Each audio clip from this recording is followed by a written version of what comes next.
अण्णाभाऊ साठे हे महाराष्ट्रातील त्याचबरोबर भारतातील एक समाज सुधारक, लोककवी आणि लेखक होते। आज त्यांची जयंती आहे।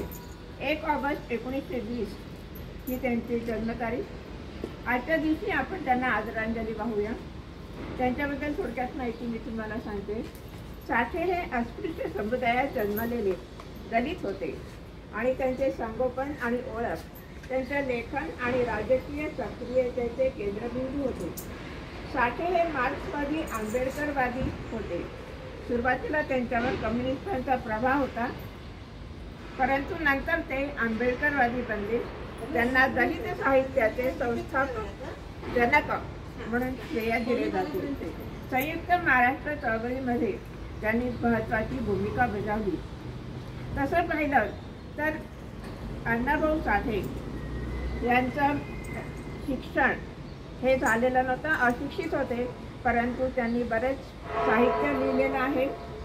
त्यांच्या काही साहित्यावर सिनेमा पण काढला गेलेला आहे। साठे यांनी मराठी भाषेमध्ये 35 कादंबऱ्या लिहिल्या, त्यात फकीरा या कादंबरीचा समावेश आहे आणि 1961 मध्ये या कादंबरीला त्यांना राज्य सरकारचा पुरस्कार मिळाला होता। ही कादंबरी नायकाची कथा सांगते। फकीरा नावाचा एक धडाडीचा तरुण, त्याचे पराक्रम, ब्रिटिश राजवटीत त्याच्या समुदायातील लोकांच्या हक्कासाठी त्याने केलेले धर्मयुद्ध आणि गावातील वाईट शक्तीशी त्याचे वैर। तथापि कथा पुढे जाण्याचे कारण म्हणजे जोगीन नावाची धार्मिक प्रथा किंवा विधी जी पुढील कृतींना मार्ग देते ती त्यामध्ये त्यांनी समाविष्ट केली होती। साठे यांच्या लघुकथांचे 15 संग्रह आहेत। त्यापैकी मोठ्या संख्येने अनेक भारतीय आणि तब्बल 27 भारतीय भाषांमध्ये अनुवादित झालेले आहेत। साठे यांनी मराठी पोवाडा शैलीमध्ये एक नाटक, रशियावरील प्रवास वर्णन, 12 पटकथा आणि 10 गाथा लिहिलेल्या आहेत।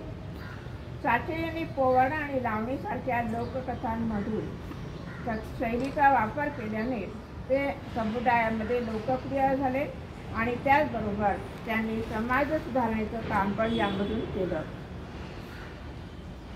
त्यांच्या काही कादंबऱ्यांवर सिनेमा पण तयार झालेला आहे किंवा सिनेमा पण काढले गेलेले आहेत। अशा प्रकारचे साठे हे समाज सुधारक होते आणि त्यांनी पारंपरिक गाणी आणि नृत्य यांचे मिश्रण हा लावणीमध्ये आहे।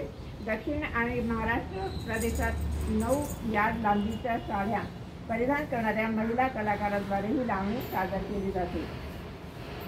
अशा साठेंना आपण आज आदरांजली अर्पण करूया। धन्यवाद।